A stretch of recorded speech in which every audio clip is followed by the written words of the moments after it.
Hürmetli vatandaşım, haberlerimizde görüp öttünüz, en tahlil kılaylı.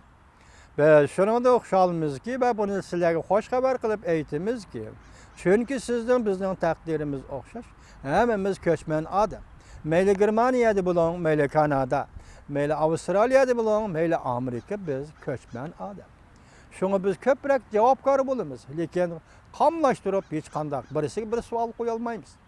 Mesela Haftanın 2. günü, 28. günü Amerika Qo'shma Shtatlarining prezidenti Trump efendi Amerika Davlat Majlisi Ishki palataga leksiya so'zlaganda mundaq dedi. Leksiya so'zlaganda mundaq ko'rsatdi. Men to'liq nusxasi ko'rmadim, tonishtirish orqali kelgan maqolalardan foydalanib sizlarga so'zlab o'taman. Amerikaga kirib kelgan qonunsiz ko'chmanlar cinayet ötközgenlerini Amerika'dan qo'g'lab chiqarish. Lekin Amerikaga qonunsuz kelgan ko'chmanlarning jinoyat o'tkazmaganlariga yanada o'xshashlar. Amerikada greydanlik huquqi berish. Men yuqorida deganimdek, bu siz uchun xo'sh xabar, biz uchun ham xo'sh xabar. Chunki siz bilan biz o'xshashli ko'chman. Siyosat, qonun vatandaşlar. Şuna biz növbetdeki siyasetke, növbetdeki qonunning boshqarishiga, qonunning ijro qilinishiga ham yiroqdan, ham yaqindan diqqat qilib turishimiz kerak. Shunga men aytamanki, Prezident Trumpning ko'chmanlar siyosati 100 gradus demagandimi 85%, 85 gradus atrofida o'zgar. Biz Prezident Trumpni qo'llaymiz, Amerika xalqiga madad beramiz, Amerika xalqini qo'llaymiz.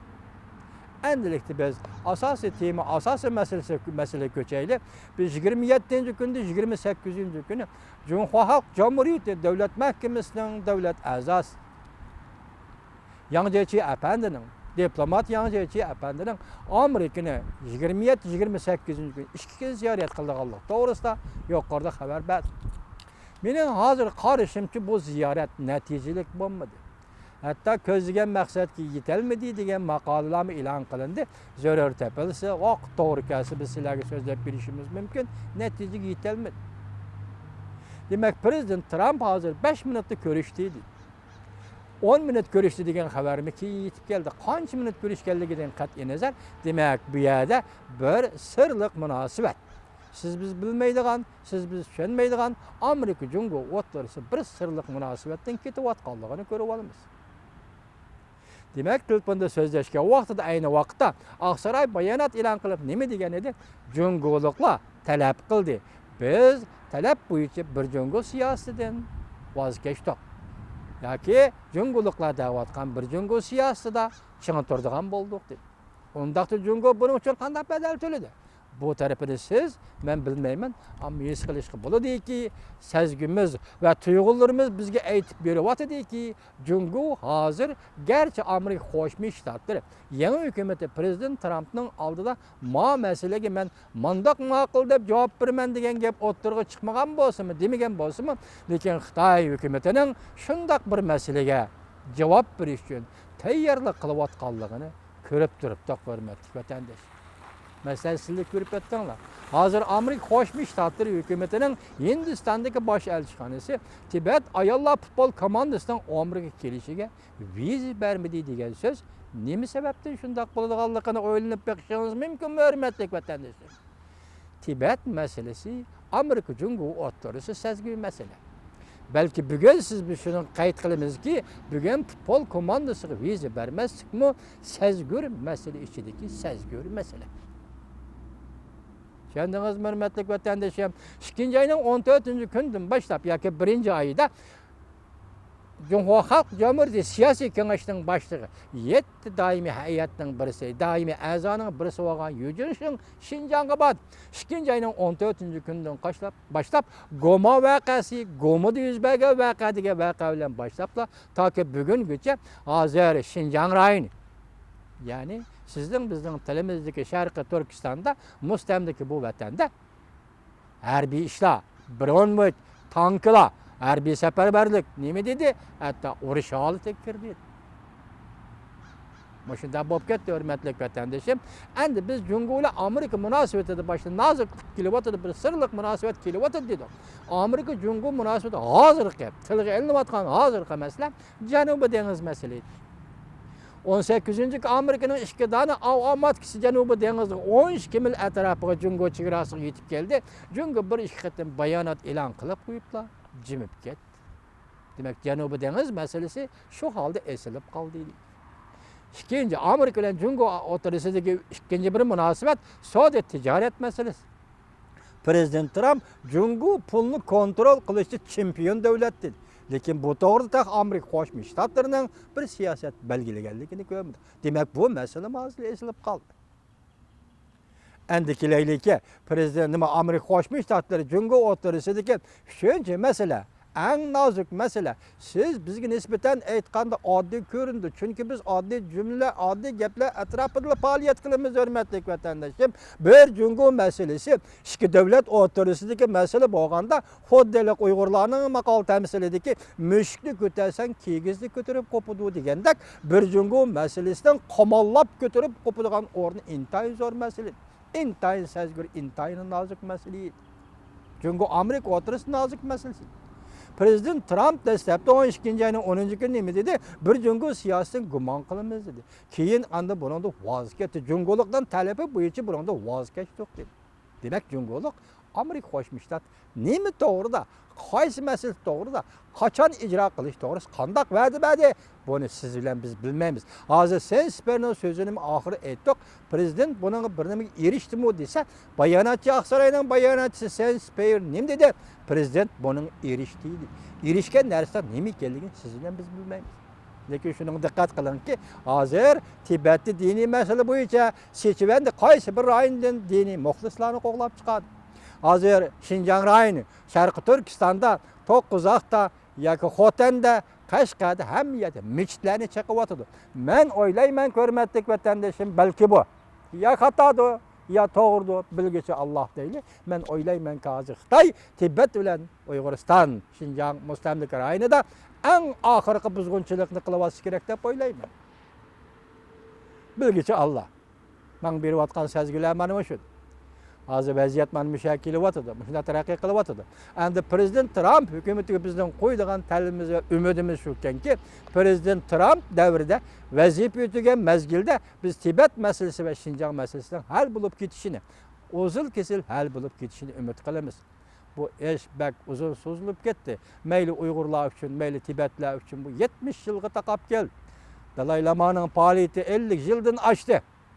Uyg'urlarning faoliyati endi boshlangan bo'lsa-mu, Dalay Lama'ning faoliyati 50 yillardan oshdi. Shunga prezident Trump davrida bu masalaning hal bo'lib ketishini umid qilamiz. O'zil kesil hal bo'lishini umid qilamiz. Siyosat mana shunday narsa, hurmatli vatandoshlar. Endi hozir ikki davlat munosabati mushayak keldi.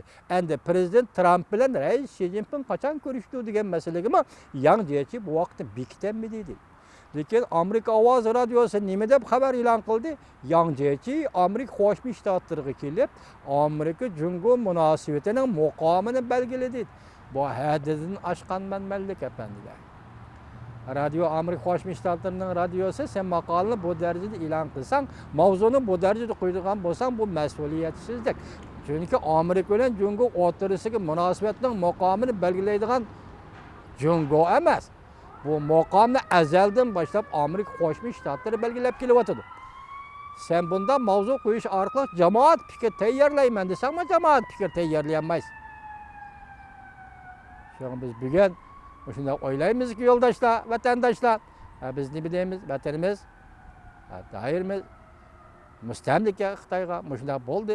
Buning hal bo'lib ketishini hal bo'lgandan prezident Trump davrida Prezident Trump vazifa o'tayotgan mezgilda bo'lishini butun kuchimiz bilan umid qilamiz.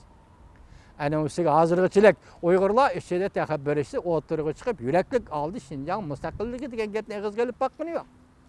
Nima uchun? Biz Amerikada yashayotganlar Amerika bilan Jungoning diplomatik munosabatini hurmat qilamiz. Amerika bilan Jungoning o'rtasidagi berish-kelish munosabatlarini hurmat qilamiz. Amerikaning tashqi siyosatini hurmat qilamiz. Shunga jur'atli qoldi biz hozirgacha mustaqillik degan so'zni o'zimizning lavzidan o'zimizning ma'nosida o'tirib qo'ymadik. Məsələn, şəxsən mən sözləşən müstəqillik enin asası var. Məsələn, mavzudan 28 ölkəyə müstəqil dövlət qurub birmən dedi. Mən şunun asasən söz verdim. Məsələn, mavzudan Stalin bilan Moskvada kelishim imzalagan qo'shimcha kelishimning 17 maddasida Tibetlarga, Mo'ng'ullarga, Uyg'urlarga Rossiya bilan Jungo birlashib mustaqil davlat cumhuriyat qurib berishni bir modda kirgizdi. Men shuning asosan so'zlayapman. Mesela alaylı 1930-yıllarda, 31-yıllarda Mavzudun Jungo inqilabının daisi Mavzudun Röjin şehrinde Cunhua Sovyet hükümetini kurup çıktı. Yani Cunhua Sovyetler hükümetini kurup çıktı. Del 31. yıl Manjuriyada Japonya ile Manjur halkı birleşip Manjuriya hükümetini kurup çıktı. Sovyet İttifakı başçılığında 5 devletin itiraf kılışı erişti. Del şu kunlarda değil 33. yılı Uyguristan'ın Kaşgar ülkesinde sabit damıl rehberliğinde Şarkı Türkistan Cumhuriyeti evvelinde Uyguristan Cumhuriyeti'ni kurup çıktı.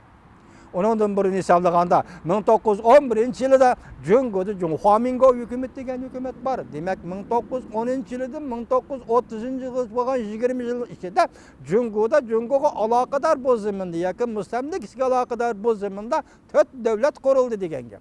4 devlet müstakil devlet idi tarixte. Biz şuna bugün hem Uyguristan'ın müstakilligini qaytarıp birin davat qilmizda dal mushundaq tarixiy asoslarni ko'rib turib so'z davatimiz.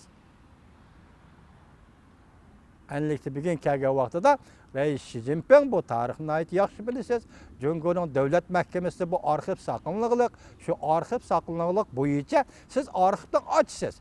Dunyoga tekshirish kerak. Reis Xi Jinping efendi Rus xalqi Uyg'urlarning o'zining tarixida mening bilishimcha 5 qatim satavatdi. Xoinlik bilan satavatdi Uyg'urlarning davlat qurish huquqini shunday qilgan bo'lsa-mu, Rus xalqi bilan o'zingizning rahbarligi ostida Xitoy xalqi, ya'ni Xanzu xalqini solishtirib baking. Yelitsen huquqni Prezident Vladimir Putinga topshirgandan keyin Prezident Vladimir Putin Checheniyaga askar tortdi. Dastlabki askar tortdi. Askar tortib mangan askar tanklar haydab mangan bronviklar, yana boshqa qurollar, harbiy mashinalarning hammasi yo'ldan o'tganda Rossiya fuqarolari yo'l yetib olib